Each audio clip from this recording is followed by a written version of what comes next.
I firmly believe that the Chicago Cubs in 2025 have the best outfield in baseball. And I'm not just saying that because of PCA's recent hot stretch. I truly believe they are by far the premier outfield in baseball. And let me explain why. Let's start off with Ian Happ. Ian Happ has won 3 consecutive Gold Glove awards for the Chicago Cubs from 2022, 2023, all the way to 2024. 3 consecutive seasons. He's the first Chicago Cubs player in history in the outfield to win 3 consecutive Gold Gloves. In 2024, Ian Happ led the entire National League in defensive run saves with 8, as well as league leading 11 outfield assists in 2024. His fielding percentage was also tied for first with a .997 fielding percentage. Ian Happ continues to prove without a shadow of doubt that he is one of the best outfielders in all of baseball, not just the National League. Not only is he great offensively, which we'll dive into later, he's phenomenal defensively, and he is continuing that into his 2025 season already. Kyle Tucker has won 1 Gold Glove throughout his early career with the Houston Astros in 2022. In 2022, Kyle Tucker led the American League in all right fielders in defensive runs saved with 13 as well as 8 outfield assists. In 2023, Kyle Tucker logged over 440 innings in right field, over 157 games in right field, amounting to a .990 fielding percentage. Kyle Tucker only committed 3 errors on 314 total chances, amounting to 11 runs saved throughout the entire 2023 season. In 2024, Kyle Tucker was also off to an extremely hot start offensively as well as defensively. But as everyone knows, Kyle Tucker went down for the remainder of the season with a shin injury, which prevented him from winning another Gold Glove award. Pete Crow Armstrong wasted little time marking himself as one of the greatest defensive center fielders in all of baseball. Even with limited action in 2023, PCA still amounted for 11 defensive runs saved in that 2023 season when he was called up. PCA's StatCast was simply off the charts. PCA was in the 96th percentile in arm strength. He was in the 95th percentile in outs above average, as well as the 94th percentile in fielding in center field. Simply put, and make it into easier understanding, PCA is everywhere at any given time. He could cut off any ball in those gaps that a typical player cannot make. He can make those ridiculous throws from the warning track to third base and record an out in that situation.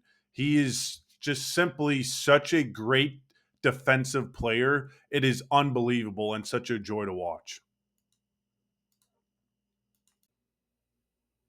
From the start of the 2023 season, or whenever PCA came up with the Cubs that season, as well as going into the end of the 2024 season, PCA had over 16 defensive runs saved, like truly showing that, he is the best player in that spot in the National League, if not all of baseball. There's not too many people who are up to par with PCA. And it's kind of crazy that PCA is still so young and has still so much to learn, that this is just touching the surface of what PCA can accomplish throughout his career. And that's not even talking about his offensive capabilities. This is just defensive. So it's going to be such a joy and such a blast to watch PCA grow into his true self as his career gets prolonged with the Cubs. And I cannot wait to see that final form of PCA. All right, now let's jump into the offensive side of the ball for our outfielders in 2025. But before we jump into 2025, let's go to 2024 and recap the numbers for our players. Ian Happ in 2024 had 89 runs, 25 homers, 86 RBIs, 13 stolen bases, 80 walks, 243 average with a 341 on base percentage. Not only was Ian Happ walking at an insane clip, but he was also hitting homers, driving in runs, as well as even stealing a bag if needed. Anytime one of your left corner, your cornerstone players in the game as well as in the outfield could do that for your team, that's just that's just incredible. And now we see Ian Happ taking that burden of that leadoff spot where he's excelling at, right? Because Ian Happ simply gets on base and he creates chaos on those base paths, for opposing teams. In 2025 to start the season, Ian Happ is also off to a very good start. Ian Happ has 21 runs, 2 homers, 13 RBIs, a stolen base, 15 walks, batting 268, which is an uptick from last year, as well as 352 on base. So he's definitely walking a lot more as well. Simply put, Ian Happ is continuing to tear the ball off the cover. Yes, Ian Happ typically starts off the year slow, but he really finds his form as that weather starts to warm up. And that's what we're starting to see this season. Ian Happ's RBI total may be affected in 2025 because he is batting leadoff and there's no one batting in front of him, right? But without a doubt, Ian Happ is going to continue to do what he does best, and that's get on base, that's run the bases really well, that's play good defensive ball, as well as hit a home run every now and then. So Ian Happ is truly a great person on this team. He's the longest tenured Cub, going on his 9th season, just played his 1,000th career game with the Cubs. And I truly hope to see Ian Happ retire as a Cub someday, ultimately winning that World Series and getting his World Series championship ring. Moving on to Kyle Tucker. Now, this is an interesting one. This is one that really blows my mind, and it's kind of even hard to understand how good someone could really be in this game. Everyone knows that Kyle Tucker last year went down with a shin injury that sidelined him for the remainder of the season. Kyle Tucker only had 78 games played throughout the 2024 season before that injury occurred. Listen to these unbelievable stats through 78 games last year for Kyle Tucker: 80 for 277, 56 runs, 23 homers, 49 RBIs, 11 stolen bases, 56 walks, 289 batting average, and a 408 on base percentage. Now you do the math and you do your calculations inside your head. What kind of season would that have looked like if he played all 162 games? I'll tell you what, he would have won MVP that season, without a doubt. Without a doubt, he deserved MVP that season, but because of his injury, that didn't happen. Kyle Tucker is proving, without a doubt, he is one of the league's best players because not only the offensive side, the defensive side as well is just as good. Kyle Tucker is the total package and can do anything. He could hit bombs all day on you. He has 40 homer potential easily. He could steal 30 bags a year. He's a 40-30 guy. He could drive in easily over 100 runs a season. He walks at almost a Juan Soto rate, which is unbelievable. Honestly, I'm going to say this. Kyle Tucker is better than Juan Soto. He's a better overall player than Juan Soto, and I expect Kyle Tucker to probably get in the same ballpark or somewhat near Juan Soto's contract with the Mets, which is kind of scary because that's a lot of money, but he's worth every single penny, and the Cubs need to re-sign this guy immediately, or extend him, I mean.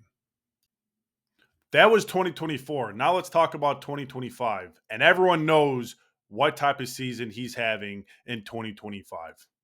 2025, 25 runs saved, 25 runs, 7 homers, 25 RBIs, 7 stolen bases, 20 walks, 314 batting average, and a 423 on base percentage. So he's actually hitting better than what he did last season, which is insane to really think about. Like, truly is insane to think about that he is on pace to break his 78 game, pace of 2024. Now, this is a guy that we don't have a contract worked out for him yet. This is a player you don't let go. This is a player that changes an entire franchise. This is a player that brings, some sort of peace and mind to the fan base, knowing that we have a rock in this team and we're going to build pieces around this dude. Kyle Tucker is that guy that you build around. And the Cubs are doing a good job of putting pieces around Kyle Tucker to get the job done. You see how good the offense has been this year. Ian Happ, PCA, Michael Bush, Seiya Suzuki, they all complement Kyle Tucker extremely well. Now, if you were to roll out this offense without Kyle Tucker, you're going to see a total different dynamic of play. This team is not going to be anywhere near what they're doing at the moment. And you could thank Kyle Tucker for all that this is happening. Obviously, I'm not taking away what's happening with PCA, the year that Michael Bush is having or whatnot, but it would look a whole lot different if Kyle Tucker was not in this lineup. I guarantee that. So get the contract done, Jed. I'm going to say that every single day of my life until that contract extension works out. And you better not let this guy walk in free agency because you're going to see a whole lot of pissed Cubs fans and a whole lot of decreased revenue for the 2026 season if Kyle Tucker's not there. I promise you that. Last but not least, let's move on to Pete Crow Armstrong. Pete Crow Armstrong is, like I said before, such a total overall all around talent player. His defense is already there. His base running's there. His stolen bags are there. But the question surrounding PCA is, can PCA's bat translate into major league pitching? Well, I say it could.